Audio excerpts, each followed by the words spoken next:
बाड़गुंडी में आयोजित एक कार्यक्रम में मंत्री सतीश जारगोंडी ने कई राजनीतिक सवालों पर खुलकर अपनी राय रखी है। उन्होंने उनसे पूछा गया कि मुख्यमंत्री सिद्धारमैया हाई कमान के दबाव में राष्ट्रीय राजनीति की ओर से रुख कर रहे हैं, तो उन्होंने साफ कहा कि मुख्यमंत्री कोई अहिंसा सम्मेलन के लिए सीएम पद नहीं छोड़ रहे हैं। उनका एक्स्ट्रा काम और एक्स्ट्रा जिम्मेदारी है। इनके साथ ही 2 और पद भी संभाल सकते हैं। कैबिनेट पुनर्गठन पर सवाल पूछे जाने पर उन्होंने कहा कि सीएम और डिप्टी सीएम से पूछना चाहिए, वह लोग इसका सही जवाब दे पाएंगे।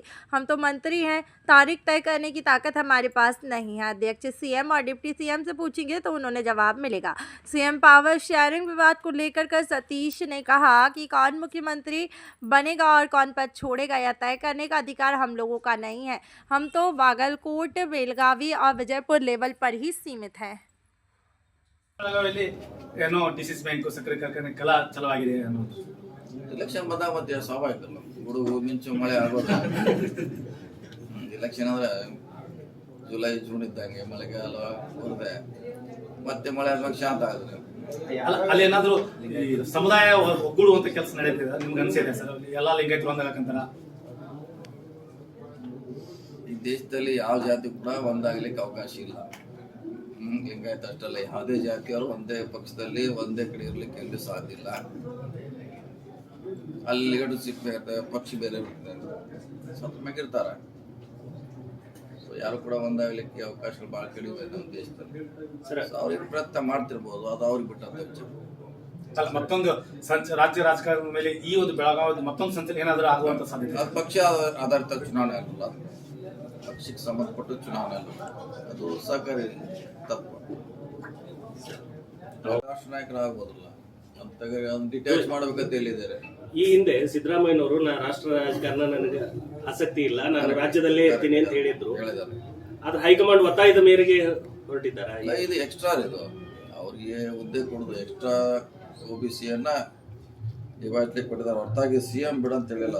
ಅದ್ರ ಜೊತೆ ಇನ್ನೂ 2 ಹುದ್ದೆ ಕೊಡ್ಬೋದಲ್ಲ, ಬೇರೆ ಬೇರೆ ಮತ್ತೆ ಕೊಡಬಾರ್ದು ಅಂತ ಹೇಳಿದ್ರು. ಸರ್, ಸಿಎಂ ಬದಲಾವಣೆ ವಿಚಾರ ಕ್ಲೋಸ್ ಅಂತ ಹೇಳಿದ್ರಿ. ಈಗ ಸಚಿವ ಸಂಪುಟ ಪುನರ್ರಚನೆ ವಿಚಾರ ಏನಲ್ಲ ಸರ್? ಅದೇನಿದ್ರು ಅವ್ರನ್ನ ಬದಲಾವಣೆ ಕೇಳಬೇಕು, ಮಾಡಬೇಕು ಅನ್ನೋದು ಮತ್ತು ಅವಕಾಶಕ್ಕೆ ಬಹಳ ಸಿಎಂ ಅವ್ರನ್ನ ಕೇಳಬೇಕು, DCM ಅವ್ರನ್ನ ಕೇಳಬೇಕು. ಅವರೇ ಅದಕ್ಕೆ ಸರಿಯಾದ ಉತ್ತರ ಕೊಡಬೇಕು. ಯಾಕಂದ್ರೆ ನಾವು ಮಂತ್ರಿಗಳಷ್ಟೇ ಇದೀವಿ, ಅದನ್ನು ದಿನಾಂಕ ನಿಗದಿ ಮಾಡುವಂತ ವ್ಯಾಪ್ತಿ ನಮ್ದಲ್ಲ. ಅದು ಅಧ್ಯಕ್ಷ ಕೇಳಬೇಕು, DCM ಕೇಳೋದು ಸರಿಯಾದ ಉತ್ತರ ಅವ್ರು ಕೊಡ್ತಾರೆ. ಪವರ್ ಶೇರಿಂಗ್ ಅಲ್ಪವಿರಾಮ ಬಿದ್ದೈತೇನು ಸರ್? ಪೂರ್ಣವಿರಾಮ ಸರ್, ಪವರ್ ಶೇರಿಂಗ್ ಅಲ್ಲ. ಯಾರು ಆಗೋರು ಯಾರು ಬಿಡೋರು ಅವ್ರನ್ನ ಕೇಳಬೇಕಲ್ಲ. ನಾವಿಲ್ಲ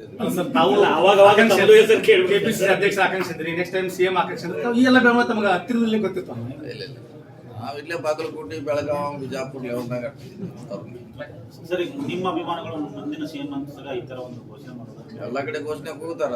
ಅಂದ್ರೆ ಮುಂದಿನ ಸೂಚನೆ ಅಷ್ಟೇ, ಅದು ಈಗಿಂದಲ್ಲ. ಸರ್, ಸಿಎಂ ಬದಲಾವಣೆ ವಿಚಾರಕ್ಕೆ ಸಿದ್ದರಾಮಯ್ಯನವರೇ ತೆರೆ ಎಳೆದ್ರು. ಆದ್ರೂ ಕೂಡ ಎಲ್ಲೋ ಒಂದ್ ಕಡೆ DK ಶಿವಕುಮಾರ್ ಅವರ ಪರವಾಗಿ ಎಲ್ಲೋ ಒಂದಿಷ್ಟು ನಾಡಿನ ಸ್ವಾಮೀಜಿಗಳು ಬ್ಯಾಟಿಂಗ್ ಮಾಡ್ಲಿಕ್ಕೆ ಇರ್ತಾರೆ. ಈಗ ಅವ್ರ ಅಭಿಮಾನಿಗಳಿದಾರೆ, ನಮ್ಮ ಅಭಿಮಾನಿಗಳಿರ್ತಾರೆ. ಈಗ ಘೋಷಣೆ ಕೂಗ್ತಾರೆ, ಘೋಷಣೆ ಕೂಗಿದ್ಕೆ ಮುಖ್ಯಮಂತ್ರಿ ಆಗ್ತಾನೆ ಅವ್ರ ಅಭಿಮಾನ ಮ್ಯಾಗ ಅವ್ರು ಮಾಡೇ ಮಾಡ್ತಾರೆ. ರಾಜ್ಯದಲ್ಲಿ ಅದು ಅಂತಿಮ ತೀರ್ಮಾನ ಯಾರು ಮಾಡೋರಿ? ಶಾಸಕರು, ಹೈಕಮಾಂಡ್. ರಾಜ್ಯ ರಾಜಕಾರಣದ ಮೇಲೆ